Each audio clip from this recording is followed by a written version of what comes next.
My name is Damali Ssali and I welcome you to this episode of the Ideation Corner.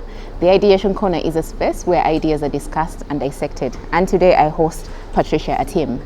Patricia is a member of the Kanzu Code, a team which has been participating in the Women in FinTech Hackathon. And they have come up with an incredible application that is going to serve people and create an impact. I am very happy to host a team who is going to tell us about this application. Patricia, how are you? I'm okay. Yes. You're very welcome to the Ideation Corner. Thank you. Thank you so much. So please tell me about this application that you have developed with your team. All right. So we have developed a digital bulk payment solution that is going to help small and medium-sized businesses to make payments more efficiently, more effectively, and more in a much simpler way. So what happens is that as opposed to making payments for wages and the daily payments that they have to make as a business individually, there could be an interface where they just upload a sort of CSV file and then just click once, and all payments are made to the different parties or entities just by one click. No need to have to pay each individual one by one or to look for a mobile money agent to make payments individually, because that is so stressful, it's so painful, and also having cash at hand sometimes is very risky. It could get misplaced, it could get lost, stolen. So we was thinking, isn't there a way we could make this more convenient for these business owners to just simply click and you've paid all your workers their wages, or you've paid all your suppliers their money, and you don't have to go through any other hassle. It's simple, it's cost effective, it's secure. Okay. Yeah. So how would it work? I am imagining that I'm a small business. All right. I'm sitting in my small office or somewhere.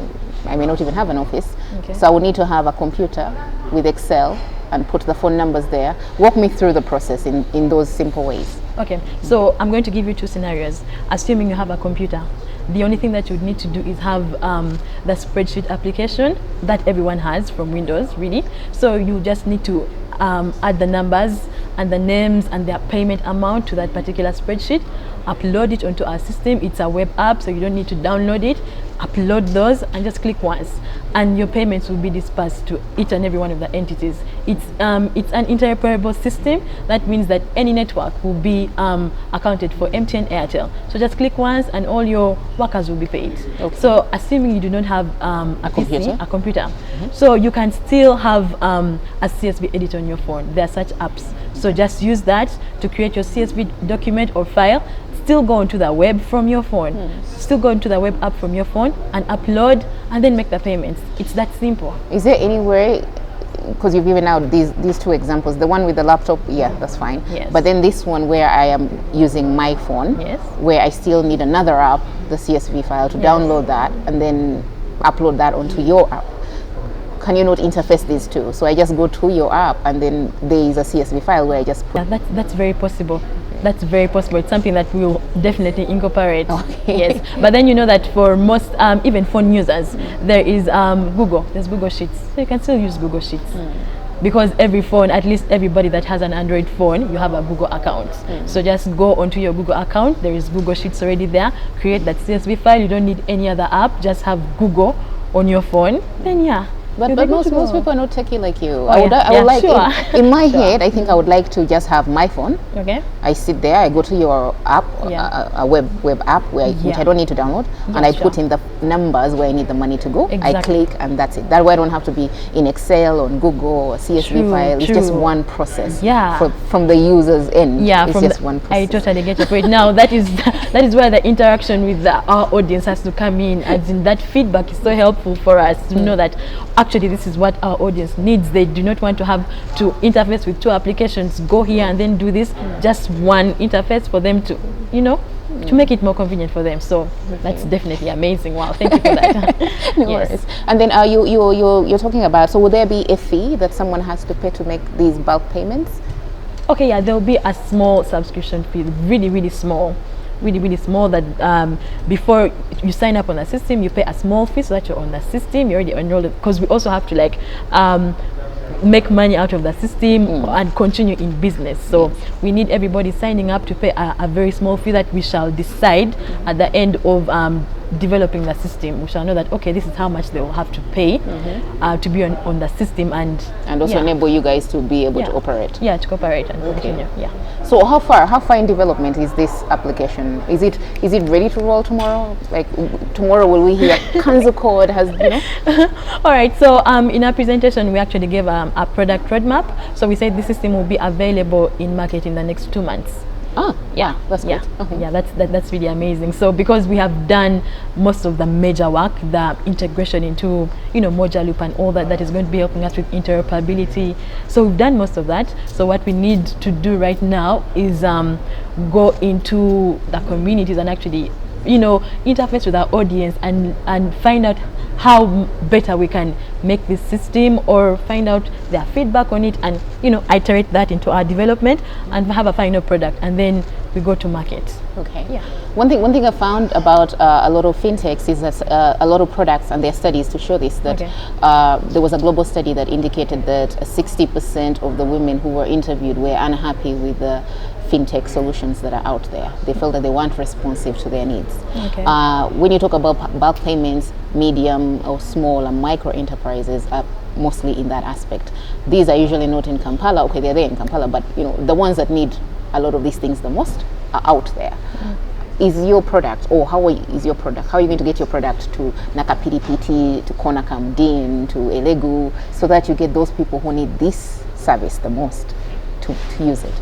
Okay, that's where I don't know, programs like this come in, like this hackathon that has definitely enabled us to do much more. So with this grand prize, we can definitely reach all those people, because of course it requires money, it requires a lot to actually get to all those, you know, people that we consider at the bottom of the, you know, of the pyramid.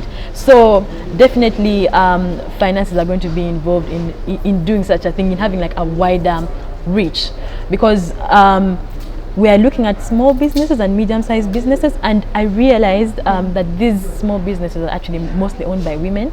Yes. So I know that definitely we're having an impact on the women in society, definitely. So the more we keep pushing our product out there, the more we shall have that impact. So if we have more support and more support and more support to actually do this, we are going to reach more people, definitely. You mentioned that the hackathon has helped you to also improve the product. Walk me through what exactly you did, because you were there for 5 days. Yeah. What are the major services, or what benefit did you get out of being in the hackathon? Okay. The hackathon was amazing, like so amazing. I learned so much, like so much.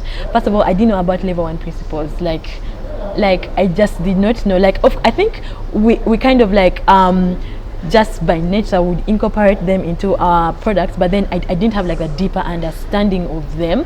So that really helped me. The mentorship sessions, one of them was by you. It was like, wow, it was so eye-opening. The time we talked about valuing, how to value your product, like how to attach value to your product. I didn't know about that. I didn't even know my value. So all those things in our presentation, I made sure that they were all included. There was a talk, I think it was by Primera, on product roadmap, taking your product to market. You don't have to wait for it to be perfect. Exactly, you don't have to.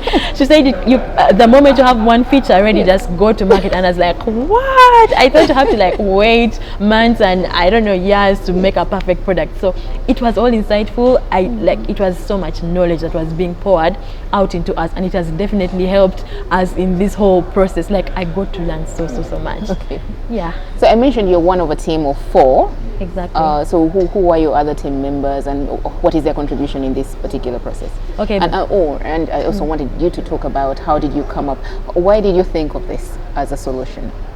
All right, so I'll first start with our team members. There is Aritha Kebirunji. She's also a software engineer at Kanzu Code. There is Timothy Kasasa. He's a consultant with Kanzu Code. And there is Aboyo Maria Angela, and she's an intern at Kanzu Code. So she's an intern? Yes. That's really interesting. An intern is actually part of the development. That's really good. Yes, so they all helped. I was receiving support from Aritha and Timothy, because Aritha is a senior developer and Timothy is a consultant, so I was receiving help from them during the whole process, just asking them, how do I do this, then because I was the team lead, and I was also the developer. Then you're wearing several hats. Yeah. You're also the marketer, the fundraiser, the investor. So it was a lot. Then Maria was helping me out, especially with the documentation and all that. So we were working together the whole time at Hive Collab. Yeah. Then what is the other question? The other question is how did you guys think about this? Come up with the idea? How did it come? Let me tell you, making payments is a pain. Okay, to be sincere, it is. Now picture yourself, you have 50 people to pay to on a daily basis. I'm looking at a medium-sized business. Daily basis, they're paying wages to 50 people. So either they have to carry the money with them to work so that they can actually pay out physically, or look for a mobile money agent and make the payments one by one. So the whole process is just pain, and it's really inconvenient, and it's just, you know, not a nice experience.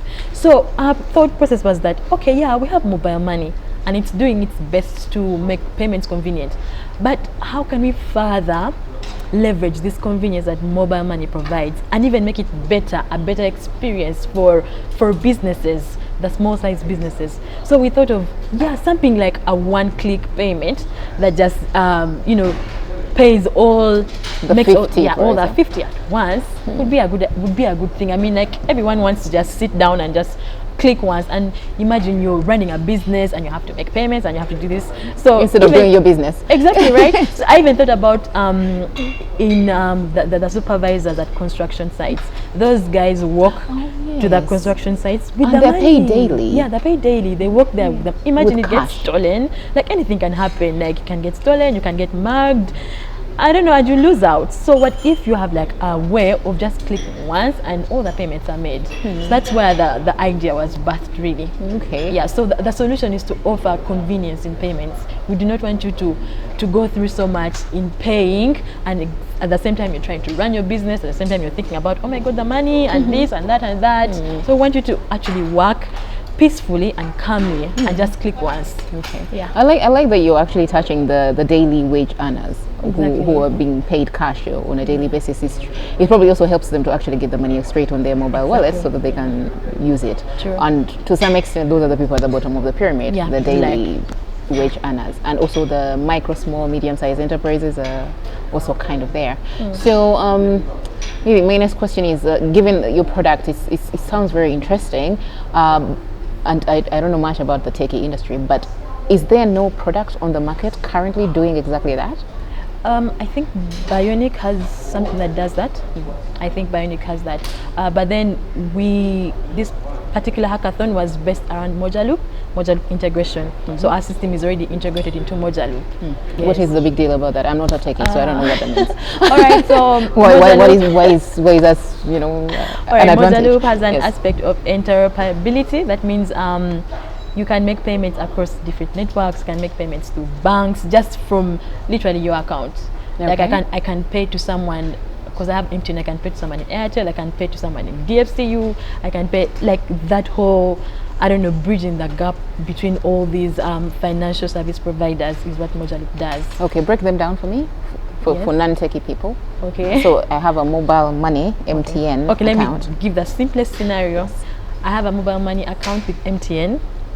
You are on Airtel, and I want to pay to you from my MTN mobile money account. So what Moja Loop can help us do is to make sure that I can send money from my MTN mobile money account to your Airtel mobile money account. Yes, but then it has further add more functionality, more than that, to even pay to a bank account. Meaning I can pay money from my MTN mobile money account to a Stanbic account. Exactly, to your bank account, or to a network even outside of Uganda. Really? Like, yeah. Like to M-Pesa. Yeah. To all of it.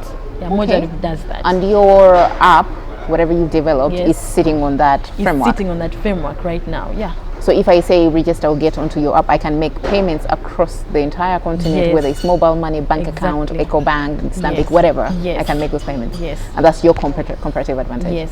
Okay. And there's no product on the market currently doing that?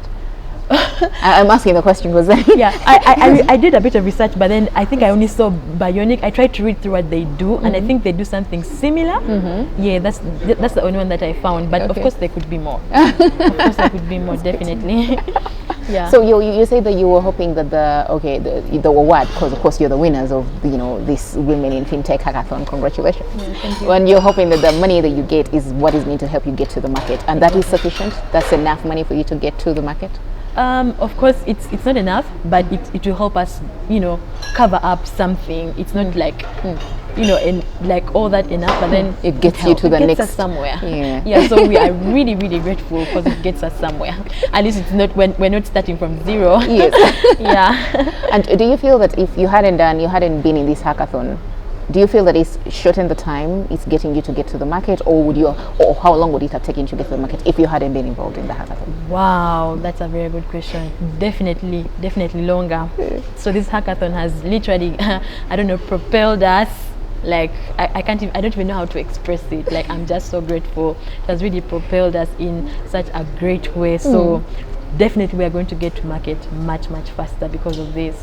Definitely the support, now the publicity, the funding, so amazing. Okay, what advice would you give to young women like yourself, who are maybe thinking of or interested in being in financial technology, or they don't even know about it? What advice would you give them? All right. First of all, for those who don't know about it, I would ask them to really dive deep into it because it's so amazing. And then for the rest of the women, I feel like there's no reason as why women should be excluded out of fintech. I mean, like, we are as human as the males. The next guy. I know, right? So there's no reason as why we should not be in fintech. There's no reason as why you should be afraid or scared, or I don't know. Actually, even here in Uganda, we make up like half the population. Yeah, I know. We are like 51% of the population. Yeah. So it's quite absurd when you find fewer ladies, women in fintech than the men. It's quite disturbing. So we need to actually participate as ladies, and like you've said, like most of the women are unhappy with most of the fintech products that have been provided. And like I also mentioned, most small business owners, most of the people at the bottom of the pyramid are women. Yeah. So when we get involved, we are helping our society for the next generations, not just for this generation. We are setting a pace that will not be broken by us actually getting involved. So let's get involved. Let's not be afraid. Let's have the courage and be brave and pursue our dreams. Yes. Yeah, Patricia, geez, you're inspiring me. But do you have any last words that you want to say, especially around your product, for anyone who may be watching this? Anything more you want to say about your product, when it's coming out, what it's going to do, how people should use it, anything? Okay. Where can someone find you or find that particular product, even if it's on a pilot?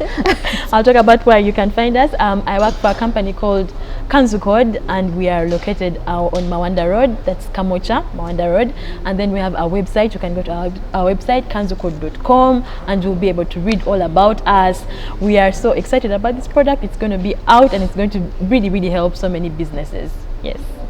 Thank you so much, Patricia. Thank you. There you've had it, ladies and gentlemen. That is Patricia Atim from Kanzu Code, and she's part of a team that has been in the hackathon, the Women in FinTech Hackathon, where they've developed this aggregation product, I think, where you can use your mobile payments to make payments across mobile money networks, banks across the entire continent virtually. So please do look out for her product, and subscribe to my channel on YouTube and on Facebook at Damali Ssali.